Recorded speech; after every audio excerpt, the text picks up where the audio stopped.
Du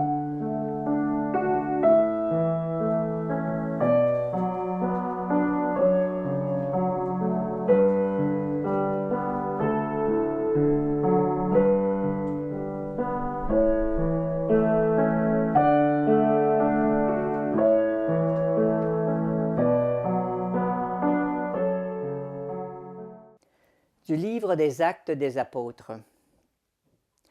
Convoqué devant le grand conseil d'Israël, Pierre, rempli de l'Esprit Saint, déclara: « Chefs du peuple et anciens, nous sommes interrogés aujourd'hui pour avoir fait du bien à un infirme, et on nous demande comment cet homme a été sauvé. Sachez-le donc, vous tous, ainsi que tout le peuple d'Israël. C'est grâce au nom de Jésus, le Nazaréen, crucifié par vous, ressuscité par Dieu. C'est grâce à lui que cet homme se trouve là devant vous, guéri.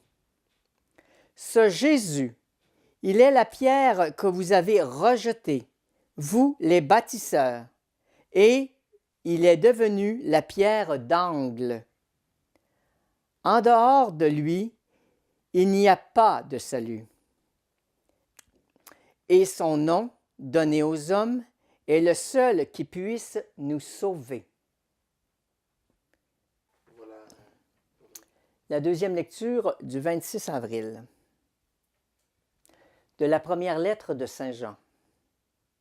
Mes bien-aimés, voyez comme il est grand l'amour dont le Père nous a comblés. Il a voulu que nous soyons appelés enfants de Dieu, et nous le sommes. Voilà pourquoi le monde ne peut pas nous connaître, puisqu'il n'a pas découvert Dieu. Bien-aimés, dès maintenant, nous sommes enfants de Dieu, mais ce que nous serons ne paraît pas encore clairement. Nous le savons, lorsque le Fils de Dieu paraîtra, nous serons semblables à lui, parce que nous le verrons tel qu'il est. L'Évangile du 26 avril. De l'Évangile de Jésus-Christ selon saint Jean. Jésus disait aux Juifs: « Je suis le bon pasteur, le vrai berger.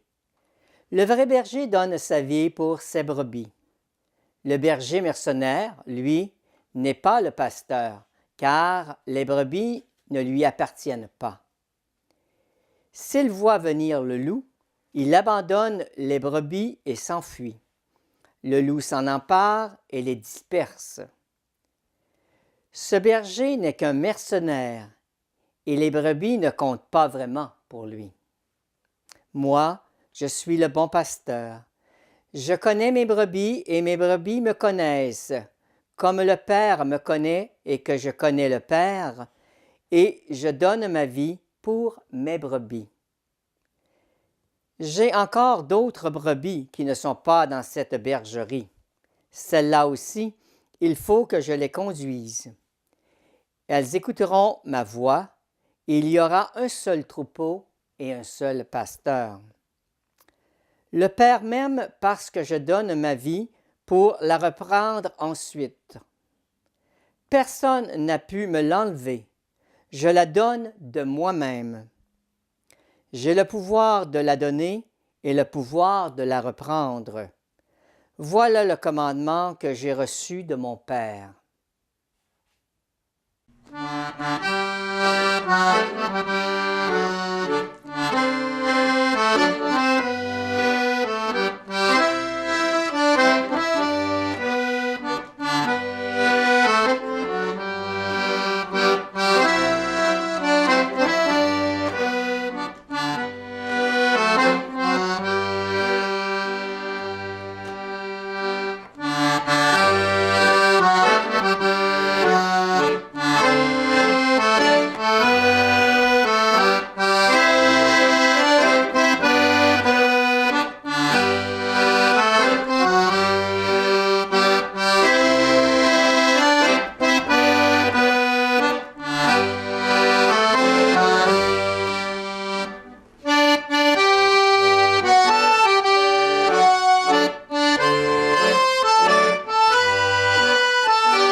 Alors bonjour, nous sommes aujourd'hui rendus au 4e dimanche de Pâques.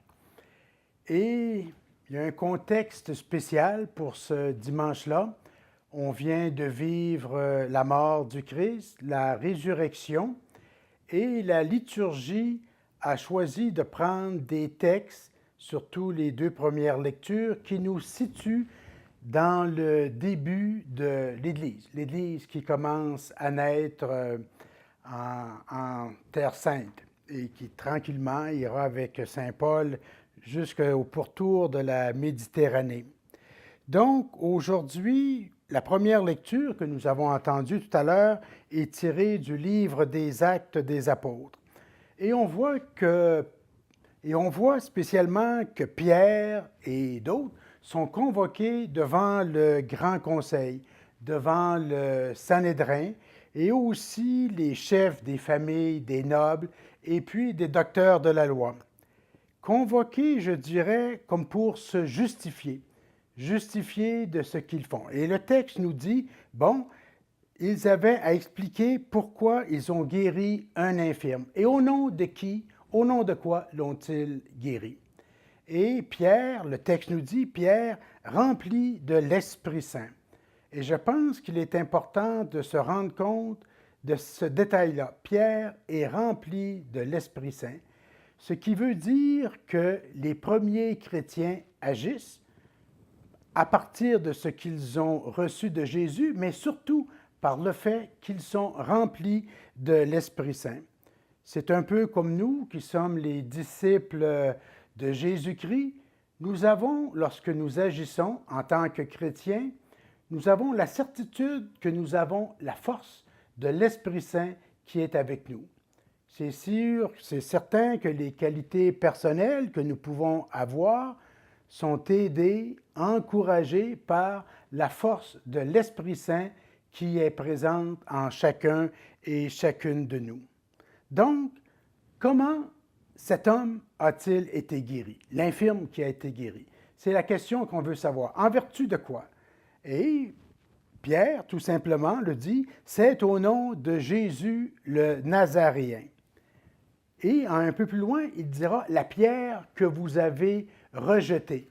Et on fait allusion aussi au psaume 117, oui, que nous avons entendu comme psaume de méditation qui dit à la 3e strophe, la pierre qu'ont rejetée les bâtisseurs est devenue la pierre d'angle, c'est là l'œuvre du Seigneur, la merveille à nos yeux. Donc, Jésus, qui a eu une vie difficile, tout le temps de sa vie publique, il a été rejeté, attaqué, critiqué, et spécialement par les scribes, les docteurs de la loi, ceux qui étaient les experts dans la religion de l'époque. Et on voit que Pierre est convaincu que s'il a pu guérir l'infirme, c'est en vertu de l'Esprit Saint qu'il a reçu et la force d'en haut qu'il a reçue. C'est très clair pour lui. Et il nous dira même qu'en dehors de lui, il n'y a pas de salut. Le salut ne peut venir que de Jésus pour les chrétiens. Pour les chrétiens, bien sûr, mais il faut aussi prendre conscience que la mort et la résurrection de Jésus touchent, c'est bien certain, en premier lieu les chrétiens, les chrétiennes, mais ça touche aussi l'ensemble de l'humanité. Les hommes et les femmes qui souvent n'ont jamais entendu parler du Christ, de Jésus, sont néanmoins touchés par Jésus. Nous regardons ensuite la 2e lecture qui vient de la première lettre de Jean, et on sait que Jean, un des thèmes qui est important pour lui, c'est celui de la filiation. Jésus, Fils de Dieu. Jésus qui est la parole de Dieu incarnée. Et on sait bien que le rôle de Jésus, il y a un double rôle. Le premier rôle, c'est de nous révéler, de nous dire qui est le Père, qui est Dieu le Père. Et son deuxième, c'est de nous racheter, de nous emmener le salut. Et si Jésus peut nous amener le salut, réparer le péché de l'être humain, c'est parce qu'il était à la fois homme et aussi Dieu. Un simple humain n'aurait pas pu nous racheter. Il fallait le Fils de Dieu. Et Jésus, le Christ, est à la fois Fils de Dieu et Fils de l'homme. Et ensuite, la filiation de Jésus, on voit que tout au long de sa vie, Jésus, et c'est important pour Jésus, c'est de prendre contact très souvent avec son Père. Et on voit durant la vie publique de Jésus, durant son ministère, que souvent il se retire pour aller prier. Il s'éloigne de l'activité, il s'éloigne même, je dirais, de son ministère quotidien pour puiser aux sources même de son Père dans la prière. Et il a besoin de la prière. Ensuite, Jésus, c'est grâce à lui que nous aussi, nous devenons, lui, le Fils unique, permet que nous devenions des fils adoptifs. Et déjà, nous sommes dans la ligne de Jésus parce que Saint Jean insiste là-dessus. Dès maintenant, nous sommes enfants de Dieu. C'est le dès maintenant et le pas encore. Dès maintenant, nous sommes enfants de Dieu, ce qui est essentiel, mais on n'a pas encore la pleine manifestation. On ne peut pas encore rendre compte, comme on le voudrait, du fait que nous soyons fils et filles de Dieu. Le temps viendra lorsque le Fils de Dieu, le Fils unique de Dieu, reviendra à la fin des temps.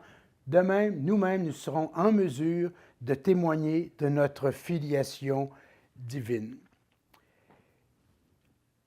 Le texte de l'Évangile de Saint Jean, le texte du bon berger, est un texte qui a influencé l'Église tout au long de son histoire.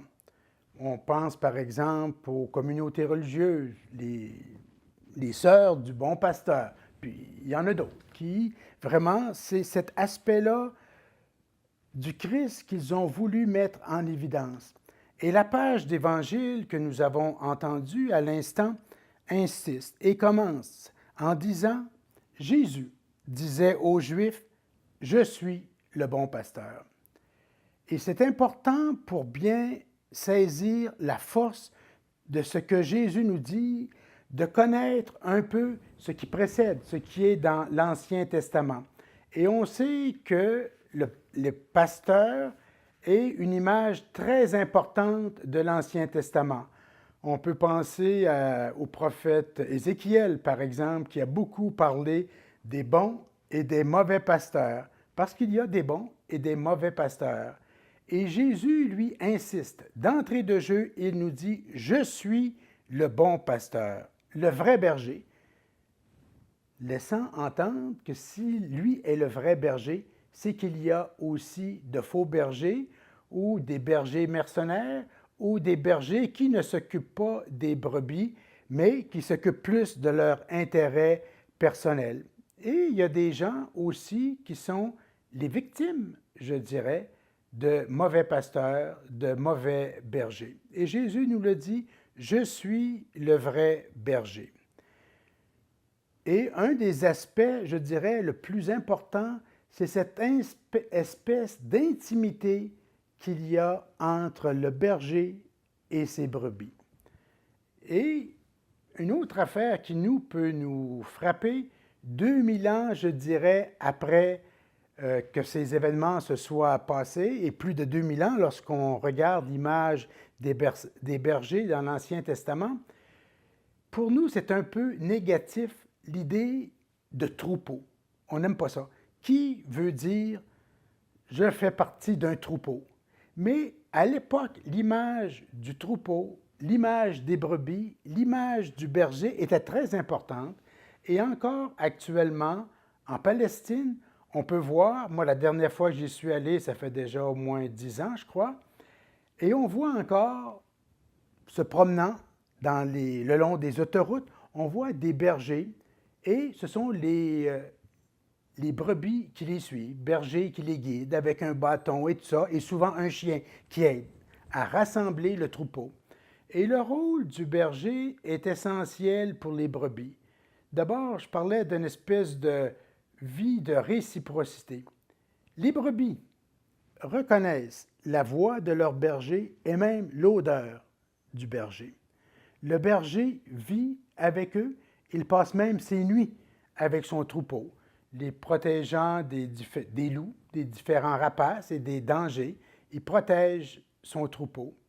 Et ensuite, il le guide, comme on dit dans le chant, vers de verts pâturages, parce qu'on sait bien qu'en Terre sainte, lorsque le soleil frappe, l'herbe brûle très facilement et il faut migrer, aller d'un endroit à l'autre où il y a de l'eau et où il y a de l'herbe pour nourrir le troupeau. Alors, le berger doit connaître un peu la géographie où il va emmener ses brebis avec lui, où il va les conduire.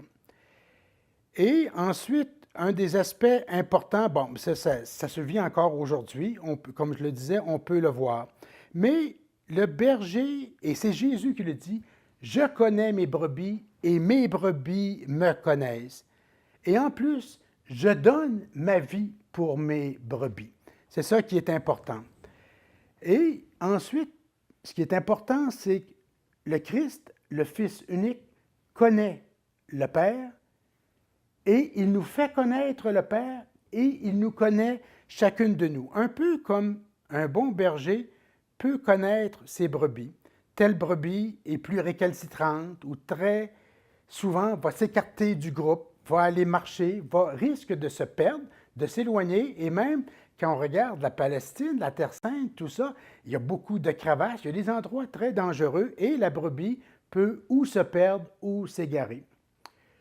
Nous, on voit le rôle du pasteur souvent, le pasteur de l'Église ou dans notre tradition catholique, souvent l'évêque. L'évêque qui, avec sa crosse, son bâton, un peu comme le berger. Il est le berger, le responsable du troupeau, le responsable des fidèles, allant vers la brebis égarée, allant vers celle qui s'éloigne du groupe pour la ramener, et puis pour la ramener, je dirais, vers la vérité. Donc, ensuite, le berger, moi, je me dis, bon, donne sa vie pour ses brebis et il les connaît chacune et les protège. Et je pense que c'est important de ne jamais abandonner lorsqu'il y a un coup dur. On sait que le berger suprême, c'est le Christ. Bon, qu'il y a des collaborateurs, que ce soit les évêques, les prêtres, des religieux. Ça peut être un père de famille, une mère de famille qui, pour ses enfants, est un peu comme un berger, un guide qui connaît son enfant, qui le protège et qui le conduit vers de bons pâturages, sur un bon chemin, etc. Je pense que ça aussi, c'est important. Un autre aspect que je disais au tout début de mon intervention, que le Christ a été le sauveur de l'humanité. Il a sauvé naturellement tous les chrétiens, c'est vrai. Mais le Christ aussi se fait proche d'une façon souvent mystérieuse pour tous les hommes et toutes les femmes de l'humanité entière. Et souvent, je dirais, d'hommes, de femmes qui même n'ont jamais entendu parler de lui, ou qui encore ont entendu parler de lui, mais dans des termes tellement négatifs, où leur expérience de pasteurs, de gens d'Église, des personnes qui étaient pour eux des autorités, les a tellement déçus, troublés, que l'image qu'ils ont du pasteur, ou même de l'Église, ou même de Dieu, ne peut être qu'une image négative. Et déjà, le Concile Vatican II l'avait reconnu dans un de ses documents, quand il dit, par exemple, souvent, des personnes rejettent Dieu. Mais dans le fond, ce qu'ils rejettent, ce n'est pas tellement Dieu, c'est une fausse image de Dieu qu'ils ont reçue et très souvent, des chrétiens, des chrétiennes sont aussi responsables de l'image mauvaise que dans telle ou telle occasion nous aurions pu donner. Alors, sur l'image du pasteur, on peut voir que chacun de nous est appelé d'une certaine façon, avec les qualités qui sont les nôtres. Nous sommes appelés à collaborer au pastorat, je dirais, de l'unique pasteur qui est Jésus. Et cela s'explique d'une façon assez simple. Nous sommes le corps du Christ. Et chacun de nous, parce qu'on est le corps du Christ, on a à exercer un peu la puissance de Jésus, poursuivre son ministère, le ministère qu'il a entrepris il y a 2 ans, qu'il continue de poursuivre parce que sans la grâce du Christ, rien ne marche. Alors, moi, je me dis, pour chacun de nous qui avons, d'une certaine façon, à être des pasteurs pour nos proches, la communauté dont on est responsable, pour les membres de notre famille, pour nos concitoyens, on a aussi à avoir un rôle de pasteur bon. Et quand je dis pasteur bon, ça veut dire quoi? Ça veut dire que nous-mêmes, nous devons nous nourrir constamment de 2 sources. D'abord, la parole de Jésus. La parole de Jésus, la parole de Dieu qui nous a été révélée surtout par Jésus, qui est sa parole faite chair et qui donne tout un sens à l'ensemble de la parole de Dieu, que ce soit l'Ancien Testament ou que ce soit le Nouveau Testament. Donc, ça veut dire communier à cette parole-là. Ça veut dire la lire, la comprendre, la méditer. Et tout cela, on peut le faire par nous-mêmes, on peut le faire seul, c'est bien sûr, mais on a tout avantage à le faire avec nos frères et sœurs, parce que eux aussi, l'Esprit Saint les a éclairés pour comprendre la parole de Dieu, et ils ont vu, compte tenu de l'éclairage qu'ils ont eu de l'Esprit Saint, compte tenu des difficultés, de l'expérience qu'ils ont eue, de ce qu'ils ont eu à traverser durant leur vie, eux aussi ont reçu un éclairage tout particulier de Dieu. Et moi, comme n'importe quel chrétien, nous avons avantage d'entendre, de comprendre la lecture, la compréhension que telle ou telle personne peut avoir de la parole de Dieu. C'est certainement la première source, parole de Dieu qui est au cœur de nos vies. C'est sûr que dans toute notre vie, il peut y avoir toutes sortes de difficultés dans notre Église, dans notre famille, dans notre société, dans la ville où je vis. Mais une valeur demeure, c'est la parole de Dieu qui, elle, ne changera pas et elle me dit la vérité de Dieu, la vérité sur le sens de ma vie et ce à quoi je suis appelé. Et la deuxième chose que je dirais, je suis nourri à chaque Eucharistie du corps et du sang du Christ dans lequel je communie. Et c'est ma force. Ma force, c'est les 2 tables. La table de la parole, la table eucharistique. Et c'est vraiment les 2 sources qui peuvent m'aider pour être vraiment moi-même un collaborateur de l'unique pasteur qui est Jésus-Christ. Il me semble que c'est l'essentiel de ce que les lectures nous disent et nous avons l'Esprit Saint qui nous aide dans notre mission et qui nous éclaire, nous donne la force pour la poursuivre. Voilà, je pense que c'est l'essentiel de ce dimanche. Bonne fin de journée à chacun et chacune de vous.